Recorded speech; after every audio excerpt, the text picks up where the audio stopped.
Hi friends, welcome to Shamees kitchen. എല്ലാവർക്കും സുഖമാണല്ലോ. ഇന്നത്തെ നമ്മുടെ സ്പെഷ്യൽ വളരെ രുചികരമായിട്ട് എളുപ്പത്തിൽ തയ്യാറാക്കിയെടുക്കാൻ പറ്റുന്ന നല്ലൊരു പരിപ്പ് കറിയുടെ റെസിപ്പിയാണ് കേട്ടോ.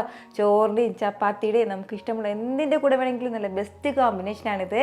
അപ്പോൾ ഈ വീഡിയോ ഇഷ്ടമായാൽ ഇതൊന്ന് ലൈക്ക് ചെയ്യാനും കൂടെ തന്നെ സബ്സ്ക്രൈബ് ചെയ്യാനും ആ തൊട്ടടുത്ത് കാണുന്ന ബെല്ലൈക്കൻ്റെ ഓള് മറക്കാതെ കൂടെ ഒന്ന് പ്രസ് ചെയ്തേക്കണേ. എന്നാൽ ശരി, എന്തെങ്ങനെയാണ് തയ്യാറാക്കുന്നത് വേഗം ഒന്ന് കണ്ടു നോക്കാം. നമ്മുടെ ഈ പരിപ്പ് കറി തയ്യാറാക്കി എടുക്കാനായിട്ട് ഞാനിപ്പോൾ ഒരു കുക്കർ ഒന്ന് അടുപ്പത്തേക്ക് വെച്ചിട്ടുണ്ട്. അതൊന്ന് ചെറുതായി ചൂടായി വരുമ്പോഴത്തേക്കും ഇതിലേക്ക് നമുക്ക് ചേർക്കേണ്ടത് ചെറുപയർ പരിപ്പാണ്. 1 കപ്പ് അളവിലാണ് കേട്ടോ ഞാനിപ്പോൾ ചെറുപയർ പരിപ്പ് എടുത്തിട്ടുള്ളത്.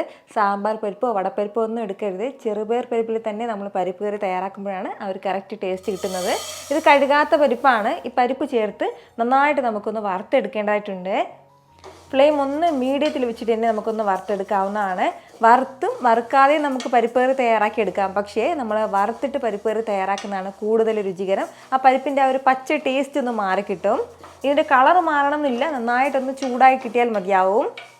ഏകദേശം ഒരു 2-3 മിനിറ്റ് മാത്രം ഒന്ന് വറുത്തെടുക്കാം.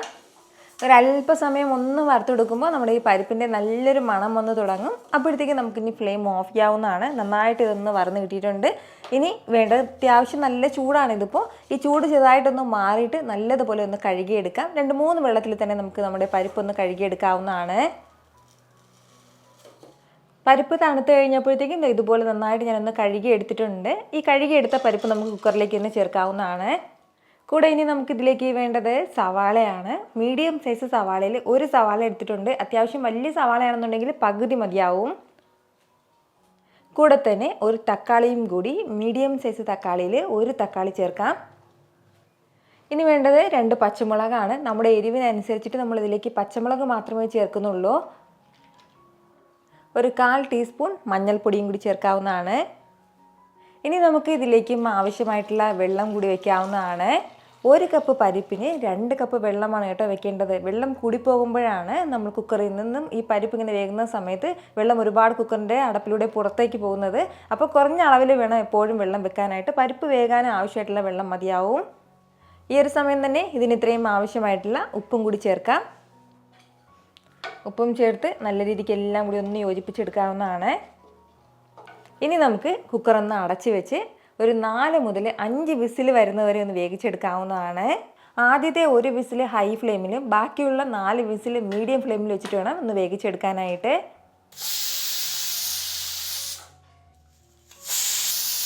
ഇപ്പോൾ ഇതിൽ ഒരു 5 വിസിൽ വന്നിട്ടുണ്ട്. ഇനി നമുക്ക് ഫ്ലെയിം ഒന്ന് ഓഫ് ചെയ്ത് കൊടുക്കാവുന്നതാണ്. ഇനി ഇപ്പോൾ തന്നെ തുറക്കാൻ വേണ്ടി നിൽക്കരുത്. ഇതിൽ കംപ്ലീറ്റ് പ്രഷറും ഇങ്ങനെ ഇരുന്നൊന്ന് പോകട്ടെ. അതിനുശേഷം മാത്രം നമുക്കൊന്ന് തുറക്കാം. ഇപ്പോൾ ഇതിലെ കംപ്ലീറ്റ് പ്രഷറും പോയിട്ടുണ്ട്. ഇനി നമുക്ക് ഒന്ന് തുറക്കാവുന്നതാണ്. നല്ലതുപോലെ തന്നെ പെർഫെക്റ്റായിട്ട് നമ്മുടെ പരിപ്പെല്ലാം ഒന്ന് വെന്ത് കിട്ടിയിട്ടുണ്ട്. ഒന്ന് ഇളക്കി കൊടുത്താൽ മാത്രം മതിയാവും. പരിപ്പെല്ലാം ഒന്ന് വെന്തുടഞ്ഞ് ചേർന്നോളൂ. ഒട്ടും തന്നെ ഇതൊന്നും അടിക്കൊന്നും പിടിച്ചിട്ടില്ല കേട്ടോ. ഇതുപോലെ ഈ ഒരു രീതിക്ക് ഇത്രയും ആയിക്കഴിഞ്ഞാൽ ഇനി നമുക്കിതിലേക്ക് ചെറിയൊരു തേങ്ങാക്കൂട്ടും കൂടി ചേർക്കാനായിട്ടുണ്ട്. തേങ്ങാക്കൂട്ട് തയ്യാറാക്കി എടുക്കാനായിട്ട് ഞാനിപ്പോൾ ഒരു മിക്സിയുടെ ചെറിയ ജാറൊന്ന് എടുത്ത് വെച്ചിട്ടുണ്ട്. ഇതിലേക്ക് നമുക്ക് 1/4 കപ്പ് അളവിൽ ചിരകിയ തേങ്ങ ചേർക്കാവുന്നതാണ്. കൂടെ 1/2 ടീസ്പൂൺ ചെറിയ ജീരകം കൂടി. ഇനി വേണ്ടത് വെളുത്തുള്ളി അലിയാണ്. അത്യാവശ്യം വലിയ വെളുത്തുള്ളി അലി അതിൻ്റെ പേരിൽ 1 എടുത്തിട്ടുള്ളത്. തീരെ ചെറുതാണെന്നുണ്ടെങ്കിൽ 2 വെളുത്തുള്ളി അലി എടുക്കാം. തേങ്ങ നന്നായിട്ട് അരയാനും മാത്രം ആവശ്യമായിട്ടുള്ള ഒരല്പം വെള്ളം ചേർക്കാം. ഞാനിപ്പോൾ 1/2 കപ്പ് വെള്ളമാണ് കേട്ടോ ചേർക്കുന്നത്. ഇനി നല്ല സ്മൂത്തായിട്ട് ഒന്ന് അരച്ചെടുക്കാവുന്നതാണ്.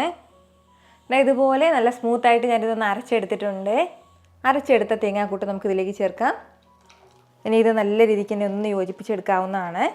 ഫ്ലെയിം ഞാനിപ്പോൾ ഓണാക്കിയിട്ട് ചെറുതായിട്ടൊന്ന് കുറച്ച് വെച്ചിരിക്കുകയാണ്. നന്നായിട്ട് യോജിപ്പിച്ചെടുത്തിട്ട് ഇതിലേക്ക് നല്ല തിളച്ച വെള്ളം ചേർക്കാവുന്നതാണ്. നമ്മുടെ പരിപ്പിന് എത്രത്തോളം കട്ടി വേണമോ അതിനനുസരിച്ചിട്ടുള്ള വെള്ളം ചേർക്കാം. ചൂട് വെള്ളം മാത്രമേ പരിപ്പിലേക്ക് ചേർക്കാൻ പാടുള്ളൂ. പച്ചവെള്ളം ചേർക്കരുത്. ആവശ്യത്തിനുള്ള വെള്ളവും ചേർത്തിട്ട് ഫ്ലെയിം ഒന്ന് മീഡിയത്തിൽ വെച്ചിട്ട് നല്ല രീതിക്ക് ഒന്ന് ചൂടാക്കി എടുക്കാവുന്നതാണ്. തിളപ്പിക്കരുത്. ഇനി തിളയ്ക്കുന്നതിന് തൊട്ട് മുമ്പുള്ള സ്റ്റേജിലായിട്ട് ഫ്ലെയിം നമുക്ക് ഓഫ് ചെയ്യേണ്ടതായിട്ടുണ്ട്. നമുക്കിത് കട്ടിപ്പരിപ്പായിട്ടാണ് എടുക്കേണ്ടതെങ്കിൽ ഈ ഒരു സമയം നമുക്ക് എടുക്കാവുന്നതാണ്. കട്ടിപ്പരിപ്പിന് താളിപ്പിൻ്റെ ആവശ്യം വരുന്നില്ല. ഒരല്പം കറിവേപ്പില ഒന്ന് കൈവച്ചൊന്ന് നേരടി കറിവേപ്പില നമുക്ക് ഇതിലേക്ക് ഇടാം. കൂടെ തന്നെ ഒരല്പം നെയ്യും കൂടെ ചേർക്കുകയാണെന്നുണ്ടെങ്കിൽ കട്ടിപ്പരിപ്പ് റെഡി ആയിട്ടുണ്ടാവും. അതായത് ഇപ്പോൾ തിളച്ച് തുടങ്ങുകയാണ്. ഇപ്പോൾ ഞാൻ ഫ്ലെയിം ഓഫ് ചെയ്യാണ്. ഇത്രയും തന്നെ മതിയാവും. ഇനി നമുക്കിതിലേക്ക് നല്ലൊരു താളിപ്പും കൂടെ ചേർക്കാം. താളിപ്പിന് വേണ്ടിയിട്ടുള്ള ചെറിയൊരു കടായി അടുപ്പത്തേക്ക് വെച്ചിട്ടുണ്ട്. ഇതിലേക്ക് നമുക്കൊരല്പം വെളിച്ചെണ്ണ ചേർത്ത് കൊടുക്കാം. 1.5 ടേബിൾ സ്പൂൺ വെളിച്ചെണ്ണ. എണ്ണ ഒന്ന് ചൂടായി വരുമ്പോഴത്തേക്കും 1/2 ടീസ്പൂൺ കടുക് ചേർക്കാവുന്നതാണ്. കടുക് ഒന്ന് പൊട്ടി തുടങ്ങുമ്പോഴത്തേക്കും ഒരു 3 വറ്റൽമുളക് ചേർക്കാം. കൂടെ ഒരു അല്പം കറിവേപ്പിലയും കൂടി നല്ല രീതിക്ക് എല്ലാം കൂടി ഒന്ന് വറുത്തെടുക്കാം. ഇനി നമ്മുടെ താളിച്ചത് ചൂടോടുകൂടി തന്നെ പരിപ്പിലേക്ക് ചേർക്കാവുന്നതാണ്. നല്ല ചൂട് താളിച്ചതും കൂടി ചേർത്ത് കഴിഞ്ഞാൽ സൂപ്പർ ടേസ്റ്റി ആയിട്ടുള്ള നമ്മുടെ പരിപ്പ് കറി ഇവിടെ റെഡി ആയിട്ടുണ്ട് കേട്ടോ. വളരെ രുചികരമായിട്ടാണ് കേട്ടോ നമ്മുടെ ഈ പരിപ്പ് കറി കിട്ടുന്നത്. ഉറപ്പായിട്ട് നിങ്ങൾ ഇതുപോലെ ഒരു പരിപ്പ് കറി ഒന്ന് തയ്യാറാക്കി നോക്കണം. എന്നിട്ട് നിങ്ങളുടെ ഫീഡ്ബാക്ക് എനിക്കൊന്ന് മറക്കാതെ അറിയിക്കുകയും വേണം. കാരണം നിങ്ങളുടെ ഫീഡ്ബാക്ക് കാണുമ്പോഴായിരിക്കും അത് മറ്റുള്ളവർക്കും തയ്യാറാക്കി നോക്കണം എന്നുള്ളൊരു പ്രചോദനം ഉണ്ടാകുന്നത്. ഇത്ര എളുപ്പത്തിലും രുചികരമായിട്ടാണല്ലേ നമ്മൾ തയ്യാറാക്കി എടുത്തിട്ടുള്ളത്. അപ്പോൾ ഇത് ഇഷ്ടമായാൽ ഇതൊന്ന് ലൈക്ക് ചെയ്യാനും കൂടെ തന്നെ നിങ്ങളുടെ ഫ്രണ്ട്സിനും ഫാമിലിക്കും എല്ലാവർക്കും ഇതൊന്ന് ഷെയർ കൂടി ചെയ്ത് കൊടുത്തേക്കണം.